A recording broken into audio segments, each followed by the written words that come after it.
حضرت قتادہ رحمۃ اللہ علیہ فرماتے ہیں کہ میں نے حضرت انس بن مالک رضی اللہ تعالی عنہ سے دریافت کیا کہ حضور اقدس صلی اللہ علیہ وسلم کے نعلین شریف کیسے تھے، تو انہوں نے فرمایا کہ دونوں جوتوں کے لیے 2 تسمے تھے۔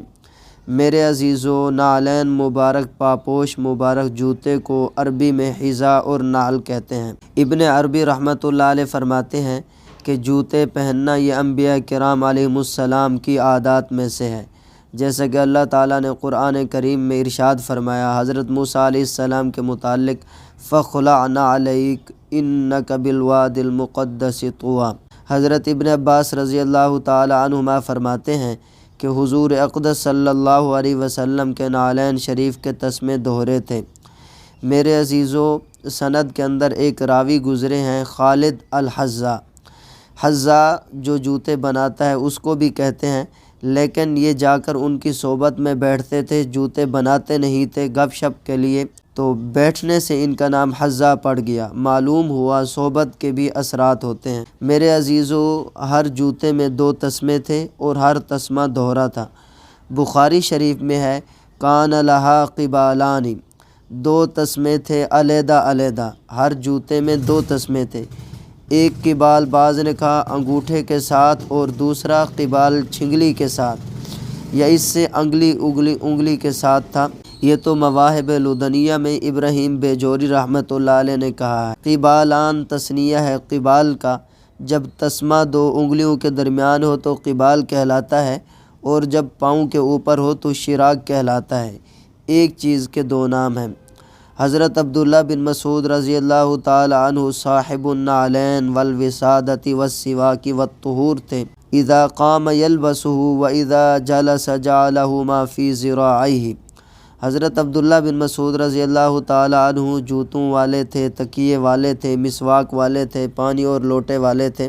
جب اللہ کے نبی صلی اللہ علیہ وسلم کھڑے ہوتے تو یہ آپ صلی اللہ علیہ وسلم کو جوتے پہناتے، اور جب حضور اقدس صلی اللہ علیہ وسلم بیٹھتے تو یہ جوتوں کو بازو میں محفوظ رکھتے تھے۔ آپ علیہ السلام کے جوتوں کو انتہائی محبت تھی، اور تکیہ اور مسواک، پانی اور لوٹے کی ذمہ داری انہی کی تھی۔ ان چیزوں کی یہ حفاظت کیا کرتے تھے، جوتے کی بھی حفاظت کرتے تھے۔ میرے عزیزو، قبالان مثنی شراکہما، اصل میں مثنی تھا، ہر جوتے میں 2 تسمے تھے، غالباً چمڑے ہی کے ہوں گے، ہر تسمہ پھر دوہرا تھا، غالباً سلا ہوا ہوگا۔ ابن سعد کی روایت میں ہے نعلین مبارک میں 3 چیزیں تھیں۔ نمبر 1 خصر باریک، نمبر 2 معقبہ، چمڑے کی پٹی ایڑی کی طرف سے آتی تھی، نمبر 3 ملسنہ، لسان سے ہے، اگلا حصہ زبان کی طرح تھا۔ جوتا بالوں سے صاف تھا۔ عرب کے بہت سے لوگ تو جوتا پہنتے نہیں تھے، اور جو پہنتے تھے وہ بالوں سمیت پہنتے تھے۔ ہماری طرح بند جوتا نہیں تھا، بلکہ چپل نما تھا۔ حضرت ابوبکر صدیق رضی اللہ تعالی عنہ اور حضرت عمر فاروق رضی اللہ تعالی عنہ ایسا ہی جوتا پہنتے تھے کہ تسمے آر پار ہوتے۔ اندازہ لگایا گیا کہ لمبائی 1 بالشت اور 2 انگل تھی، بیچ میں باریک زبان کی طرح تھا۔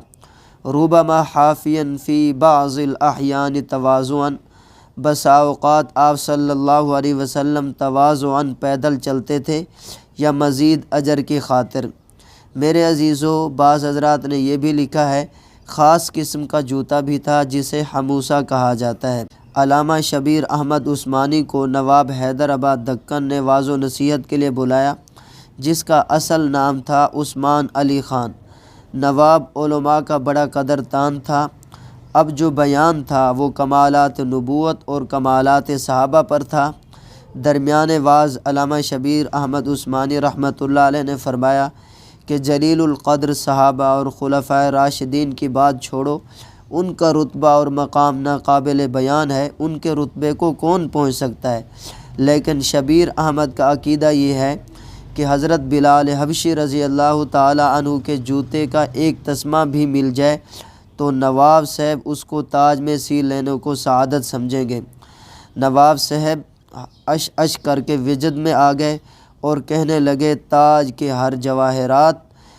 کے جواہرات اور موتی اس تسمے کے مقابلے میں ہیچ ہے، ان کی کوئی قدر و قیمت نہیں ہے، اس تسمے کی سب سے بڑھ کر قدر و قیمت ہے۔ سبحان اللہ۔ میرے عزیزو، نقش نعل مصطفیٰ صلی اللہ علیہ وسلم بھی قابل احترام ہے۔ ہمارے بزرگوں میں سے حضرت مولانا اشرف علی تھانوی رحمۃ اللہ علیہ نے کتاب لکھی جس کا نام ہے نیل الشفاء بنعل مصطفیٰ صلی اللہ علیہ وسلم۔ اس میں حضرت تھانوی رحمۃ اللہ علیہ نے یہ نقش بھی دیا اور اس کے فضائل و برکات بھی بیان کیے، حوالے دیے امام زین العابدین عراقی، محدث حافظ طلمسائی، قاسم بن محمد، شیخ ابن حبیب وغیرہ اولیاء کے، جن کا خلاصہ یہ ہے اصل تو پریشانیوں کا علاج طاعات اور استغفار ہے۔ اگر کبھی کبھار خلوت میں رات کے ٹائم وضو کر کے نماز پڑھ کر اس نقشہ کو سر پر رکھے اور چومے اور اس کا وسیلہ دے کر دعا کرے تو بہت سی مشکلات حل ہو جائیں، زیارت نبوی صلی اللہ علیہ وسلم نصیب ہو جائے۔ اور جن لوگوں نے محبت میں اشعار کہے ہیں وہ بھی لکھے ہیں۔ جب حضرت مولانا مفتی کفایت اللہ رحمۃ اللہ علیہ کو اس کا پتہ چلا اور یہ رسالہ دیکھا تو انہوں نے اس کا رد لکھ دیا کہ تبرک بآثار الانبیاء والصالحین حق ہے، لیکن ان کا تعلق اصل کرتا، اصل بال، اصل جوتے کے ساتھ ہے، نقش کے ساتھ نہیں۔ اولاً تو یہ نقش ضمنی اور تخمینی ہے، کسی حدیث میں اس کی تصریح نہیں۔ دوسرا، کیمرہ یا ہاتھ کی بنی ہوئی نقش اصل کا فائدہ کہاں دے سکتے ہیں۔ حضرت تھانوی رحمۃ اللہ علیہ نے امداد الفتاویٰ میں اور زاد السعید کے آخر میں حضرت مفتی صاحب کی بات کی طرف رجوع کر لیا۔ یہ علیحدہ چیز ہے کہ اگر مصلی پر بیت اللہ یا روضہ اقدس کی تصویر ہو تو بیٹھنا مناسب نہیں، لیکن اس کی توہین اصل شے کی توہین نہیں ہے۔ اس کا احترام اس لیے کیا جاتا ہے تاکہ دل میں بے قدری نہ آئے۔ اصل کعبہ اور اصل روضہ رسول صلی اللہ علیہ وسلم، ان پر ہر گھڑی کروڑ ہاں رحمتیں اتر رہی ہیں۔ تصویر اور عکس پر یہ اثرات نامعقول ہیں، چاہے ہاتھ کی بنی ہوئی تصویر ہو یا کیمرہ کی تصویر ہو۔